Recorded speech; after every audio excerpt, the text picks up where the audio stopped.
to Rashmi's Conscious Kitchen. Today I have a special guest all the way from India. She's my mother-in-law, Brahmarama Garu.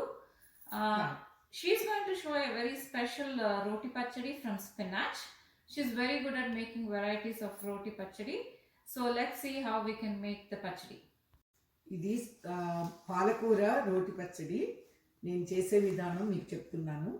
ఇది రోటిలో చేసుకుంటే చాలా రుచిగా ఉంటుంది. మేము పూర్వపు రోజుల్లో రోట్లోనే చేసేవాళ్ళము.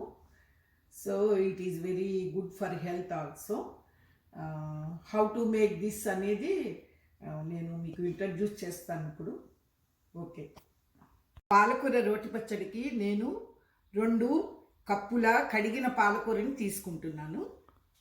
దీనిలో కావాల్సిన పదార్థాలు: 1 టీ స్పూన్ శనగపప్పు, 1 టీ స్పూన్ మినపపప్పు, 2 టీ స్పూన్లు ధనియాలు, 1 టీ స్పూన్ నానబెట్టిన చింతపండు, 1/2 టీ స్పూన్ జీలకర్ర, 5 ఎండుమిర్చి, రుచికి సరిపడా ఉప్పు.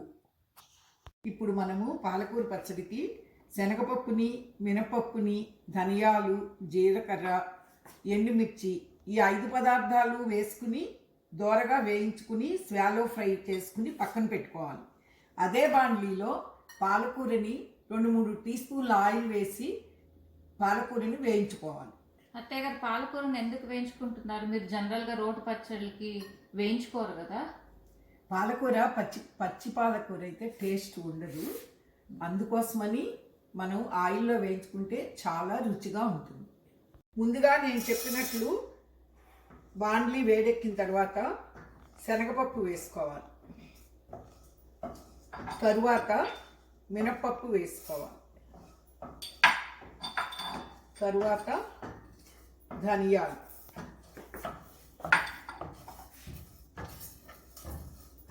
తరువాత జీలకర్ర వేస్తున్నాను.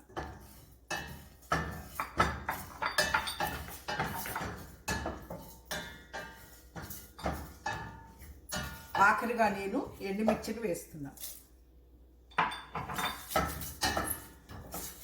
ఇవన్నీ షాలో ఫ్రై చేసుకుని ఒక గిన్నెలోకి తీసుకుని చల్లారి పెట్టుకోవాలి పక్కన.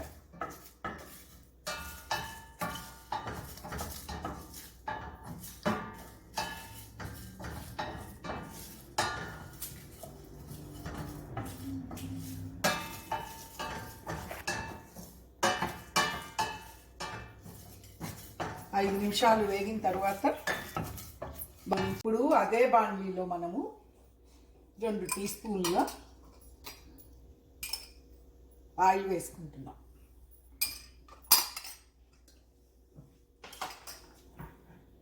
ఆయిల్ వేడెక్కినాక ఈ కడిగి ఉంచుకున్న పాలకూరని బాండ్లీలో వేసి దోరగా వేయించుకుంటాం.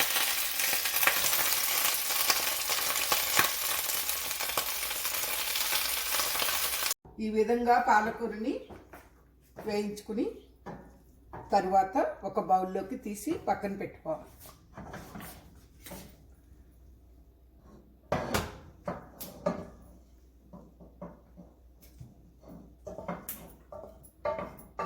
అన్నీ ఒక రోట్లో వేసుకుని మెత్తగా పౌడర్ చేసుకున్నాను. ఫస్ట్ పాలకూర వేయకూడదు అత్తయ్య గారు? ముందు వేయించుకుంటే ఇవన్నీ మెత్తగా దంచడానికి రాదు. అందువలన ముందు ఇవన్నీ మెత్తగా దంచుకోవాలి. ఇందులో ఇప్పుడు సరిపడి ఉప్పు వేస్తున్నాను.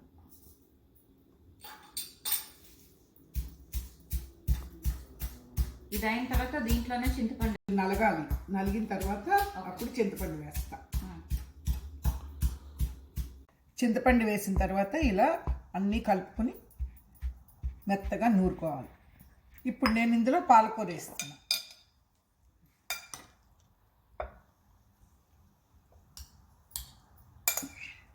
కనిపిస్తుంది.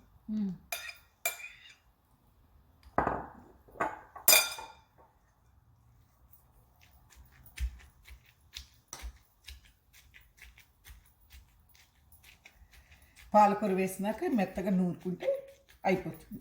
తర్వాత దీనిలో మనం తాలింపు పెట్టుకున్నాం. ఈ విధంగా నూరుకున్న పాలకూర పచ్చడిని చాలా మెత్తగా నూరాను. మనం ఒక బౌల్లోకి తీసుకుని పెట్టుకోవాలి. నెక్స్ట్ ఏంటి అత్తయ్య గారు? పోపు వేసుకుంటే చాలా టేస్ట్ ఉంటుంది. ఓకే, 2-3 డేస్ నిల్వ కూడా ఉంటుంది ఇది. వేయించుకుందాం కాబట్టి. అవును, ఓకే. హెల్త్కి కూడా చాలా మంచిది. సో ఇలా నూరుకున్నాను అనమాట. ఓకే, సరే. దీన్ని బౌల్లో తీసి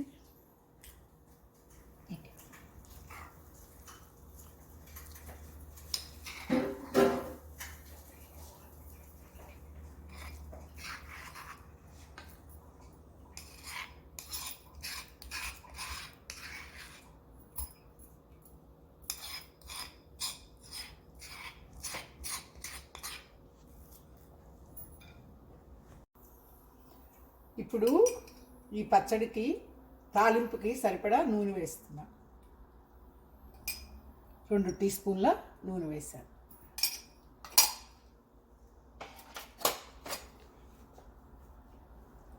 మనం ఇప్పుడు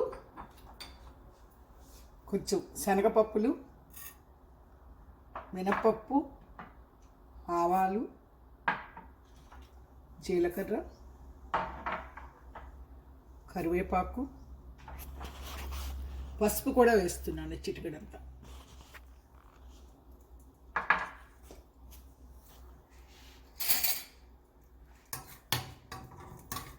నా తాలింపుని ఈ పాలకూర చట్నీలో వేస్తుంది.